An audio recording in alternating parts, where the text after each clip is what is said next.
If you've configured your bio account to match your organization's labels and processes, you are now ready to create your inventory of assets. Once you have logged into your account, go to Projects on the left-hand menu and Asset Management.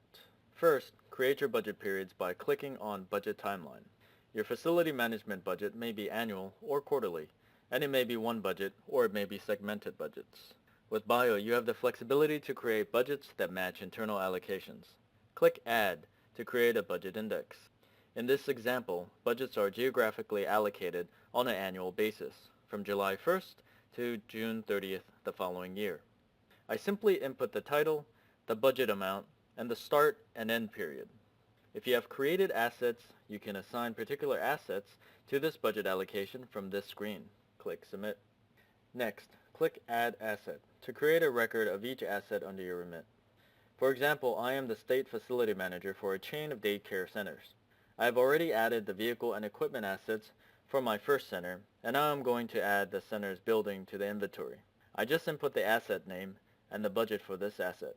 Select the asset type building, which I created earlier, and assign it to the corresponding budget period.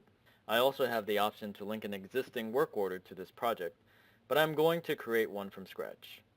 Any notes relating to the asset can be added to the description field, and documents such as warranties can be uploaded.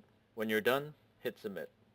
You can see the asset has been added to my inventory overview, and if I wanted to make any changes or updates, I could do so by clicking Edit Asset. I am going to create a preventative maintenance request for an air conditioning servicing.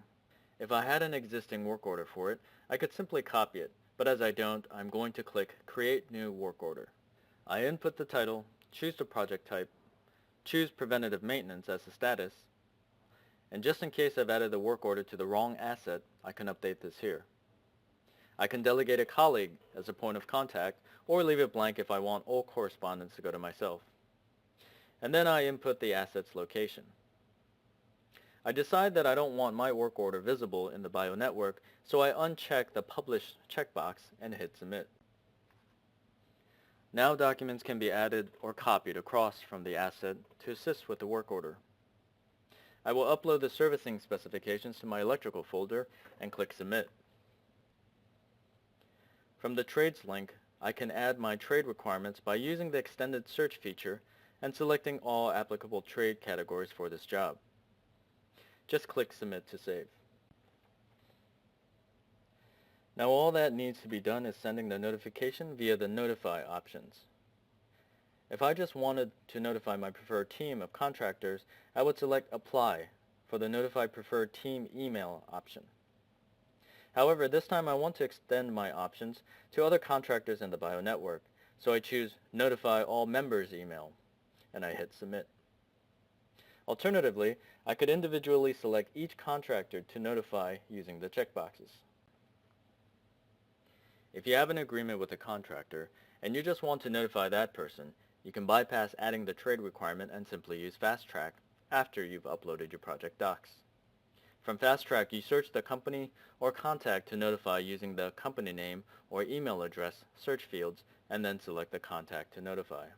In either case, once you have selected who to notify, a message screen will appear for you to input a message and send your notification.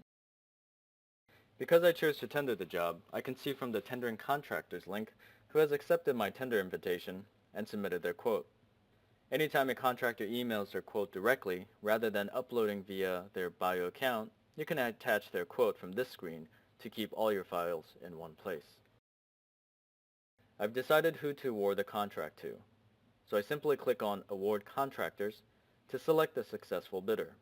This individual will be notified by email of their success, and all other builders will be notified that they were unsuccessful at this time, handling all required communications in one step.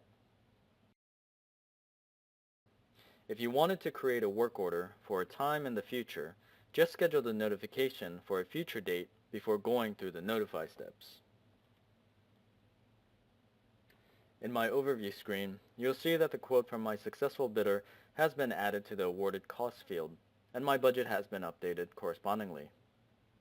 The same process can be followed for ordering or tendering products also. If you have any questions, please contact the help desk on 1300-604-001.